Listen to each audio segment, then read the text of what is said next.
গৌৰীপুৰ সুখাতিখাটা গাঁৱৰ মনুৰা বেৱাক যোৱা 24 তাৰিখে গৌৰীপুৰ আৰক্ষীয়ে সন্দেহজনক নাগৰিক বুলি থানালৈ মাতি নিয়ে। উল্লেখ্য যে মনুৰা বেৱাৰ ভাৰতীয় হিচাপত সম্পূৰ্ণ নথিপত্ৰ থকাৰ পিছতো 4 বছৰ ডিটেনশ্যন কেম্পত ৰখা হয়। পিছে উচ্চতম ন্যায়ালয়ৰ নিৰ্দেশত মনুৰা বেৱাক নিজ বাসগৃহলৈ আহিবলৈ অনুমতি প্ৰদান কৰে। যোৱা 24 তাৰিখে গৌৰীপুৰ আৰক্ষীয়ে আটক কৰাৰ পিছৰে পৰা পৰিয়ালৰ লোকৰ কোনো তথ্যৰ যোগান ধৰা হোৱা নাই। আজি সামাজিক মাধ্যমৰ যোগেদি বাংলাদেশত থকা বুলি প্ৰত্যক্ষ কৰা হয়। পিছে পৰিয়ালৰ লোকে আৱেগিক হৈ পৰাৰ লগতে মনুৰা বেউৰাৰ নামত চৰকাৰী গৃহ ৰেচন কাৰ্ড থকাৰ পিছতো কেনেকৈ বাংলাদেশী হ'ব চৰকাৰলৈ প্ৰশ্ন পৰিয়ালৰ লোকৰ।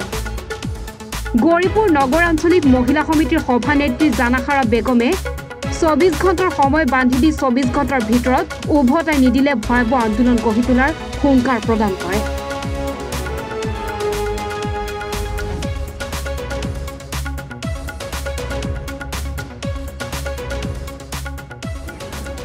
হয়, মই আজি মনুৰা বেৱাৰ ঘৰত উপস্থিত আছোঁ, এই ৰূপসী খাগৰাবাৰী গাঁৱত। মই যোৱা 27 তাৰিখত এটা নিউজ আমি সব চেনেলতে আমি নিউজ ওলাইছিলোঁ। আমাৰ এটাই ডিমাণ্ড আছিল মনুৰা বেৱাক আমাৰ মানে ভাৰতীয় নাগৰিক আমাক মনুৰা বেৱাক ঘূৰাই দিব লাগে। কিন্তু কালি ৰাতি এটা নিউজ ওলাইছে, আমি এই নিউজত দেখা পালোঁ মনুৰা বেৱা বাংলাদেশত আছে। তো মনুৰা বেৱা বাংলাদেশত লৈ গৈছে, তো ঘৰৰ মানুহতো নাজানে। আৰু মনুৰা বেৱাৰ এই যে ৰূপসী যিখন ঘৰ, এইখন ঘৰত তাৰ 4টা ভাই ককাই আছে।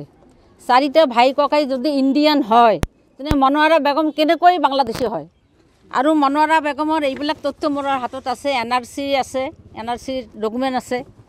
মনুৰা বেৱা ভোট দিছে, ভোটৰ স্লিপ এখন আছে। আৰু মনুৰা বেৱা যে ৰেচন কাৰ্ড আছে।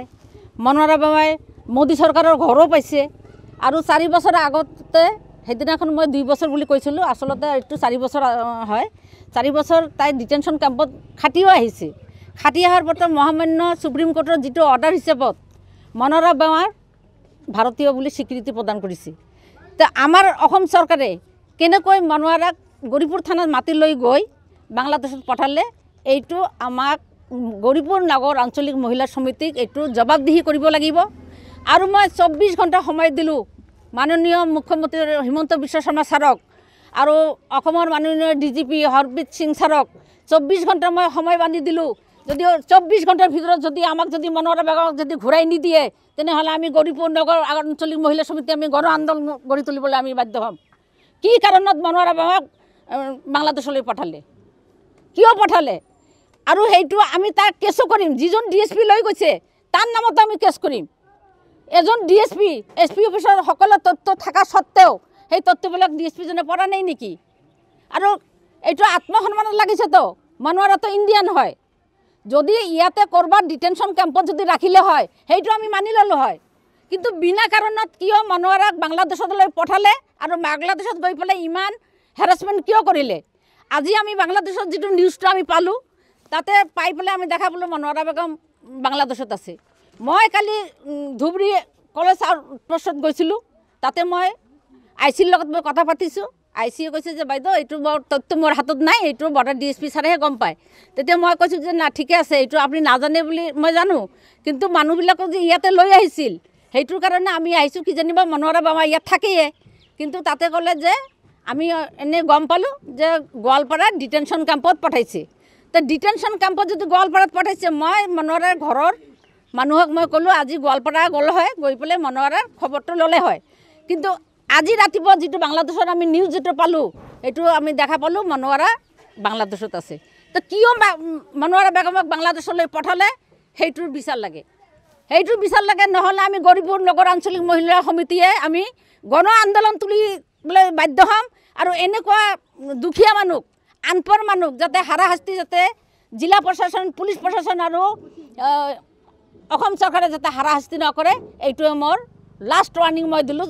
24 ঘণ্টাৰ ভিতৰত মনুৰা বেগমক মোক লাগে। আপনি আপনার পরিচয় বলেন। আমার পরিচয় হল সুকেদি খাতা। সুকেদি খাতা আমার জেলা হচ্ছে ধুবড়ি, থানা হচ্ছে আমার গৌরীপুর, থানা গৌরীপুর। হ্যাঁ, আর বাবার নাম হচ্ছে আমার কাশেম আলী, আমার নাম হচ্ছে দিলজন বেওয়া, আমার নাম হচ্ছে মনোরা বেওয়া, আমার ছেলের নাম হয়েছে ইনুস আলী, আমার মেয়ের নাম হচ্ছে নারজুমা বেগম, নারজু বেগম। স্বামীর নাম হচ্ছে সফিয়র হক, সফিয়র রহমান। আচ্ছা,